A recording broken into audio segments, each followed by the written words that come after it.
नमस्कार मित्रों, आप सभी का हार्दिक स्वागत है मेरे चैनल पर। कृपया आप चैनल पर पहली बार हो तो प्लीज चैनल को सब्सक्राइब जरूर कीजिएगा।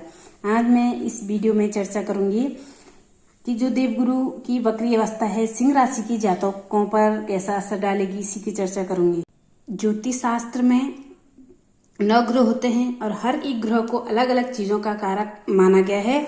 उनमें से एक देवगुरु बृहस्पति है, जिनको गुरु का दर्जा दिया गया है, देवताओं के गुरु का दर्जा दिया गया है। और कुछ ऐसे जो डिपार्टमेंट है वो उनके अंतर्गत है, जिनके वो कारक होते हैं, उन चीजों पर उनका अधिपत्य है। आज की इस वीडियो में गुरु के वक्री होने के बारे में बात करने वाली हूँ। अभी अक्टूबर का महीना आ गया तो देवगुरु बृहस्पति वक्री हो जाएंगे लगभग 119 दिन के लिए।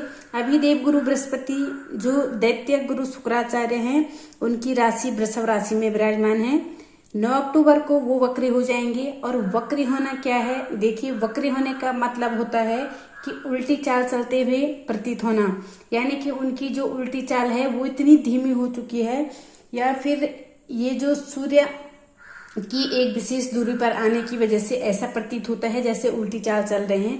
लगभग 119 दिन के लिए ये 9 अक्टूबर 2024 से 4 फरवरी 2025 तक, और ये 119 दिन इनके वक्र रहने की वजह से सिंह राशि के लोगों के जीवन पर किस तरह के प्रभाव होंगे, इस वीडियो में विस्तार से जानेंगे। तो सबसे पहले तो जिन चीजों के कारक हैं देवगुरु बृहस्पति, उन पर इनका बहुत प्रभाव पड़ेगा। तो गुरु क्या है? गुरु ज्ञान के कारक हैं, गुरु संतान के कारक हैं, गुरु शिक्षक के कारक हैं, बड़े भाई बहनों के कारक हैं, धार्मिक स्थानों के कारक हैं, धन के कारक देवगुरु बृहस्पति, और देव गुरु दान पुण्य और विवाह के कारक भी देवगुरु बृहस्पति कहे जाते हैं। स्त्रियों के लिए भाग्य कारक होते हैं। इन सभी सेक्टर्स पर, इन सभी चीजों पर गुरु का विशेष प्रभाव भी होने वाला है। और जिस कुंडली में जिस राशि के लोगों के लिए जहां गुरु विराजमान है, जहां गुरु की दृष्टि जा रही है, उन सभी चीजों पर इफेक्ट पड़ने वाला है। तो सिंह राशि की मैं बात कर रही हूँ। और सिंह राशि के लोगों के लिए अगर आप देखा जाए तो सिंह राशि के लोगों के लिए 10वें भाव में देवगुरु बृहस्पति विराजमान है। 10वां भाव जो कि हमारे करियर का भाव होता है, वहां विराजमान है।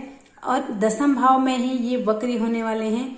अब कोई भी ग्रह जब वक्री होता है तो उसका चेष्टा बल बढ़ जाता है, वह बहुत बलशाली हो जाता है, अधिक बलशाली जिसे कहते हैं। तो बहुत बलशाली हो जाएंगे। लेकिन कई बार क्या होते हैं कि बहुत ज्यादा बलशाली भी हो तो नुकसान देने वाले बन जाते हैं। अब मैं ये नहीं कह रही हूँ कि आपको नुकसान होगा। करियर की बात कर लेते हैं सिंह राशि वालों की। इस अवधि में आपके करियर में, आपके सार्वजनिक जो जीवन है, जो सार्वजनिक आपके कार्य हैं, उन कार्यों के लिए काफी अच्छे रिजल्ट आपको देखने को मिलेंगे। इस वक्री स्थिति में आपको उच्च शिक्षा की प्राप्ति का भी योग बन रहा है। और आपको अपने काम काज की वजह से यात्राएं भी करनी पड़ सकती है, तो यात्राओं का भी योग बनेगा। इस समय आप जो आपकी अपनी धारणाएं हैं कुछ चीजों को लेकर, उन पर आप फिर से विचार कर पाएंगे। कई बार होता है ना कि हमारी धारणाएं किसी चीज को लेकर हो जाती है, लेकिन कभी वो गलत साबित हो जाती है।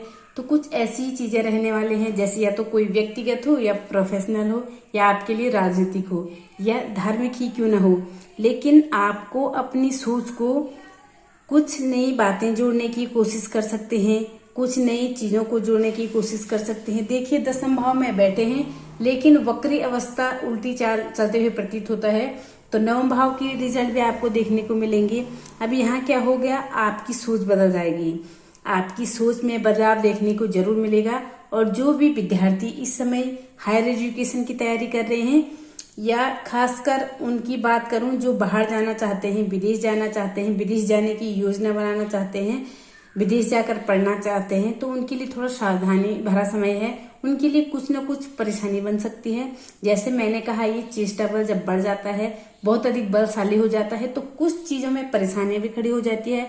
तो थोड़ा सा इस समय में आपको थोड़ा सतर्क रहना है। जिनको बाहर जाकर पढ़ाई करनी है, उनको हर एक चीज पर ध्यान देनी है। पेपर वर्क हो गया, सारी चीजों को एकदम अपडेट रखना है ताकि कोई परेशानी ना हो। कार्यस्थल पर अगर आपने अभी हाल ही में कोई जॉब स्टार्ट करी है, नौकरी लगी है आपकी, तो आपको अपनी बुनियाद को मजबूत करना पड़ेगा। आपका जो कौशल्य है, काम करने का कौशल्य है, तरीका है, उसको सुधारने की आवश्यकता है। देखिए कि आप कुछ अलग हट कर पाएं, आप कुछ अच्छा कर पाएं, अपने फोकस को अपने फोकस को बढ़ाने का कार्य करें। नई जॉब है तो उसको बढ़ाने का कार्य करें। अपना अलग दृष्टिकोण अपनाना होगा। एक दूसरे से कुछ सीखने की कोशिश करने वाले हैं। जैसे जो आपको नहीं आते हैं सामने वाले से सीखना चाहिए। संतुलन बनाए और आप भी नई चीजों को सीख सके। रिश्तों में शांति का अनुभव कर पाएंगे और एक संतुलन बिठाने का कार्य कर पाएंगे। अगर आपकी कोई समस्याएं चल रही थी किसी भी चीज को लेकर, जॉब में कह लीजिए, रिलेशनशिप में कह लीजिए, आप उसको बातचीत से सॉल्व करने का प्रयास कर सकते हैं। कुछ नए आपको प्रयास करने होंगे जो आप करना चाहते हैं। आपको कुछ नए प्रयास करने के लिए जो आपको काफी सारे लोगों में मोटिवेशन देने के लोग भी मिलेंगे। आपके करियर के लिहाज से मैं कहूंगी ठीक ठाक रहेगा। अगर आप काफी लंबे समय से कुछ मौके की प्रतीक्षा कर रहे थे, कोई प्रमोशन अगर आपका होने वाला था, नहीं हो पा रहा था, तो उसका बड़ा टाइम से आप प्रतीक्षा कर रहे थे, वेट कर रहे थे, यानी कि इस समय में मौके भी बन सकते हैं। इन 119 दिनों के अंतराल में क्या आपका वो प्रमोशन हो जाए जिससे आपको बेहद खुशी हो जाए। और देखिए यहाँ गुरु की वक्री होने से चीजें ऐसी भी रहेंगी कि आपका हो सकता है आप जो काम कर रहे हैं उसमें आपका मन न लगे, क्योंकि बीच बीच में चुनौतियां भी आएगी, आपका मन परेशान रहेगा, मन नहीं लग रहा काम में।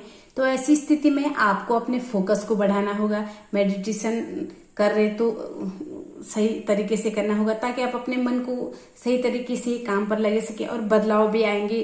जो बिजनेस करते हैं उनकी मेहनत का फल उनको जरूर मिलेगा। व्यापार में वृद्धि उनको देखने को मिल पाएगी। और आपकी जो ऑफिस है वहां भी आपको कहीं ना कहीं आपके जो सहकर्मी हैं उनका सपोर्ट भी आपको मिलते हुए दिखाई दे रहा है। वो भी स्थितियां आपके लिए अच्छी बनी हुई है। इस समय अवधि में गुरु के इस गोचर से अब ये जो देवगुरु बृहस्पति हैं वो आपके पंचम भाव के स्वामी हैं और 8वें भाव के स्वामी हैं। तो 5वां संतान का भाव होता है, शिक्षा का भी भाव होता है, और 8वां भाव बदलाव का होता है, और 10वें में बकरी हो जाएंगे। तो इनका जो प्रभाव है, एक तो जो संतान प्राप्ति के लिए जो वेट कर रहे हैं उनको हो सकता है अभी थोड़ा सा और वेट करना पड़ सके, लेकिन शिक्षा के क्षेत्र में चीजें जो हैं अच्छी रहेगी। थोड़ा सा आपका जो प्रयास है वो आपको अच्छी सफलता दिलाएगा, तो वहाँ चीजें अच्छी रहेगी। आप उपाय की बात करते हैं, उपाय क्या करने हैं आपको इस गुरु के गोचर काल में। सबसे पहली चीज तो आपको सूर्यदेव का उपाय करना चाहिए सबसे पहले, क्योंकि सूर्य आपके राशि के स्वामी हैं। और सूर्यदेव का उपाय मैं आपको हमेशा बताती हूँ, सूर्यदेव को प्रतिदिन जल अर्पित करें। ओम भास्कराय नमो इस मंत्र का जप करें। जब भी सूर्यदेव को जल देते हैं तो इस मंत्र का जप जरूर कीजिएगा, तो उसका रिजल्ट आपको अच्छा मिलेगा। और गुरु के उपाय के लिए आप अपने पास पीले रंग का कपड़ा या पीले रंग का रुमाल रख सकते हैं, वो आपके लिए बहुत अच्छे रहेगा।